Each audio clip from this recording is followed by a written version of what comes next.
has ever won the White House without Ohio. Right, and a quick footnote again as we go through this, if you're just joining us. These are states we're still counting the votes in. This one here, I just want to show you.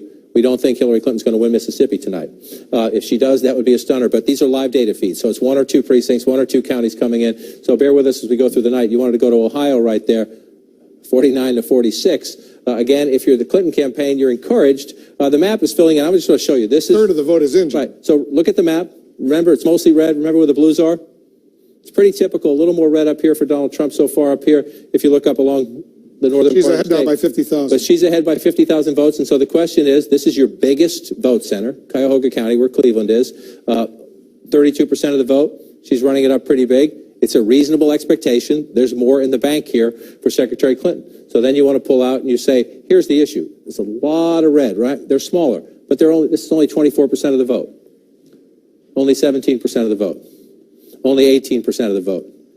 60% of the vote here, but still some more votes to come in to Trump. So Trump is winning all this red, and if you're Donald Trump, be patient. Republicans should not give up on Ohio. There's a lot of places here that have not counted the votes. And again, you're talking, it's not as big a margin, but if it's 2,000 here, 2,000 here, 1,000 or so here, over time you can make it up. So there's still a lot to be counted in Ohio. We're up to a third of the vote, but if you look what you're looking for in the Republican areas, are you getting to 100%? Then if you're the Trump campaign, you'd start to get worried.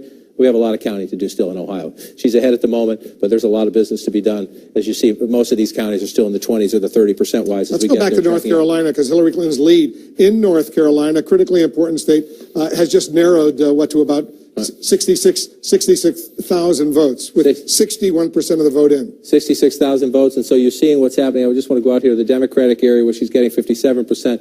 You start to watch and see where Donald Trump is starting to pull in. He's got votes to be counted out here too. 33% of the vote here. He's pulling pretty healthy margins in the smaller rural areas, and there's still votes to be counted. So as these counties come in, he's coming back. I just want to keep checking here because it's the big population centers to see if it's getting any closer. We're still waiting for more votes out of Mecklenburg County. And the question is, you have the early vote that comes in. The Democrats, in a lot of places, the Democrats feel very happy with their early vote turnout. Sometimes when you get the day of voting, the Republicans will stage, even in a Democratic area, the Republicans will get closer because of the traditionalists who turn out on Election Day. So we need to be careful when we look at these big places where we still have votes to be counted. But here in Wake County, we're now up to 88%. And so this is to the same point in a very competitive state.